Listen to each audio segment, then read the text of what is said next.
तो बाबा के पास एक ऐसा कड़ा था, उसे जितने बीच में फिरा दो उतने बीच में तो बाबा के पास एक ऐसा कड़ा था, उसे जितने बीच में घुमा दो उतने बीच में महल बन के तैयार हो जाता। और बाबा के पास एक ऐसा कमंडल था, उससे जो भी खाने की चीज़ मांगो वही उसमें मिल जाती। तो और बाबा के पास एक ऐसी रस्सी थी, उससे कह दो कि पूरी सेना को बांध दे, तो वो इतनी बड़ी हो जाती कि पूरी सेना को बांध देती। तो जब बाबा ने उनसे कही, बच्चों तुम कुछ मांगो, तो बड़ा लड़का बोला, बाबा मुझे तो वो कड़ा दे दो जिससे जितने बीच में चाहूँ इतना महल बन जाए। बाबा ने बोले, ले ले बेटा, मैं इसका क्या करूँगा। बाबा ने वो कड़ा बड़े लड़के को दे दिया। छोटा राजकुमार बोला, बाबा मुझे तो वो रस्सी दे दो, मैं जिसे चाहूँ उसको बांध लूँ। बोले, ले जा बेटा, रस्सी छू, डंडा मार। रस्सी बांध लेती, डंडा मारने लग जाता। वो बाबा ने उस लड़के को दे दिया। लड़की बोली, बाबा मुझे कुछ खाना वाना बनाना आता नहीं है, मुझे तो कमंडल दे दो, तो मैं अपने और अपने भाइयों का उससे पेट भर लिया करूँगी।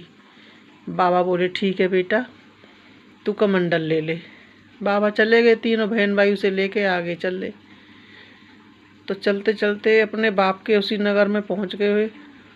वहाँ थोड़ी दूर जाके बहुत बड़ा खाली मैदान पड़ा था। लड़के ने पूरे बहुत लंबे चौड़े बीच में उसको कड़े को घुमाया और बोला, राजा के महल से भी दुगना चौगुना महल सुंदर तैयार हो जाए। देखते देखते वहाँ एक बहुत बड़ा महल तैयार हो गया, राजा से भी ज़्यादा सुंदर। अब तीनों बहन भाई उसमें वहाँ रहने लग गए।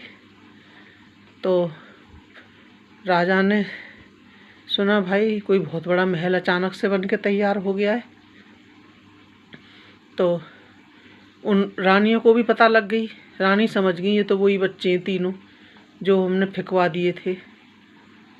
तो दिन में उसके दोनों भाई जाते शिकार खेलने, और पीछे उन्होंने दूती से बोली, दूती तू दूती कैसी? बोली, रानी जी मैं ऐसी दूती हूँ, बादल फाल थेगड़ी लगा दूँ। बोली, तू बेकार है। फिर दूसरी से बोली, तू दूती कैसी? बोली, मैं ऐसी हूँ, बादल फाल थेगड़ी लगा दूँ और फिर से उसे सही कर दूँ। तो बोले, तू ही ठीक है। बोली, देख वहाँ जो महल बना है 3 बच्चे रह रहे हैं, और जाके उस लड़की को ऐसे सिखा, उससे बोल अपने महल में बैंक बुलबुल की चिड़िया लेके आए। तो बोली, ठीक है। तो जाके बोली उसके घर के पास रही, अरे बेटा मैं भूखी प्यासी हूँ, मैं बहुत गरीब हूँ, बेसहारा हूँ, कई दिन से कुछ खाया नहीं है, कोई मुझे कुछ दे दो। तो लड़की ने आवाज़ सुनी। उसके भाई उसे मना करके जाते थे, कोई भी आए पीछे गेट मत खोलना। उसने गेट खोल दिया, उसे अंदर बुला लिया। बोली, आओ दादी अम्मा। उसने कमंडल से अच्छा अच्छा खाना निकाल के उसे खिलाया।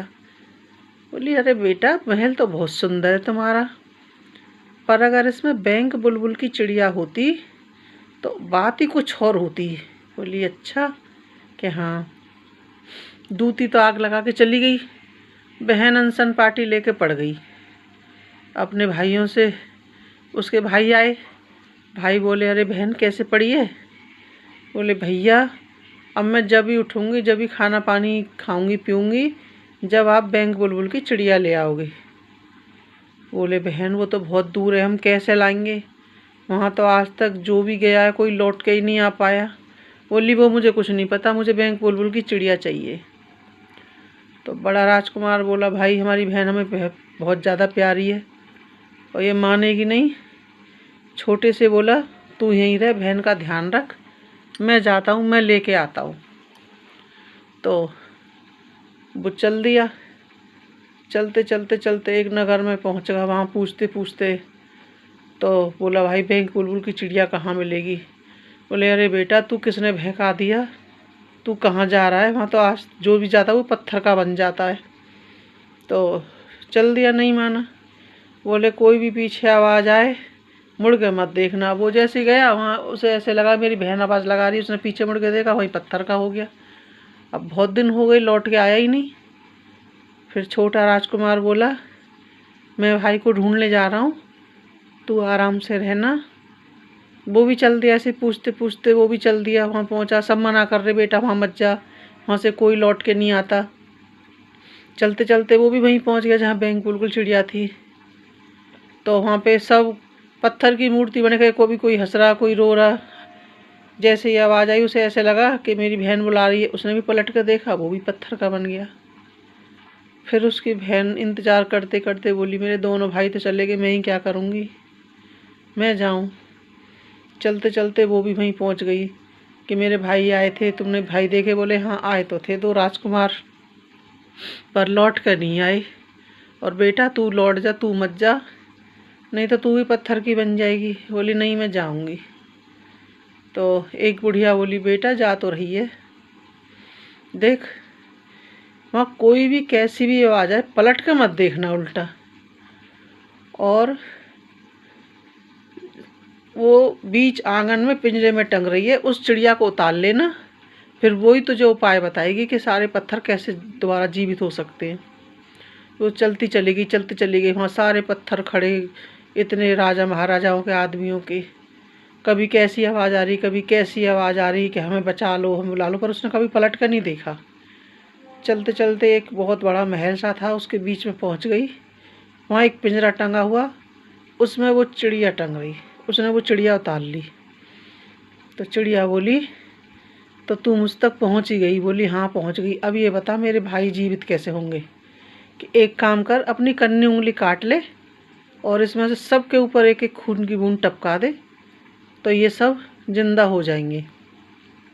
उसने अपनी कन्नी उंगली में एक कुछ चुभाया, खून की सब पे एक एक बूंद टपकाती चली गई, सब जिंदा हो गई। सब खुशी के मारे रो रहे, कोई हंस रहा, और सब उनसे लिपट गए कि बच्चों तुमने हम बचा दिए, हम भी तुम्हारे संग चलेंगे। बोले ना भाई, तुम सब अपने घर जाओ, हम भी अपने घर जाएंगे। वो सब अपने अपने घर चले गए। वो बैंक बुलबुल की चिड़िया लेके अपने घर आ गए तीनों बच्चे। अब राजा शिकार खेलने आता था। अब राजा उन बच्चों के पास ज़्यादा से ज़्यादा टाइम बिताने लगा। अब उन रानियों को फिर से पता लग गई कि वो तो भाई जिंदा बच के आ गए।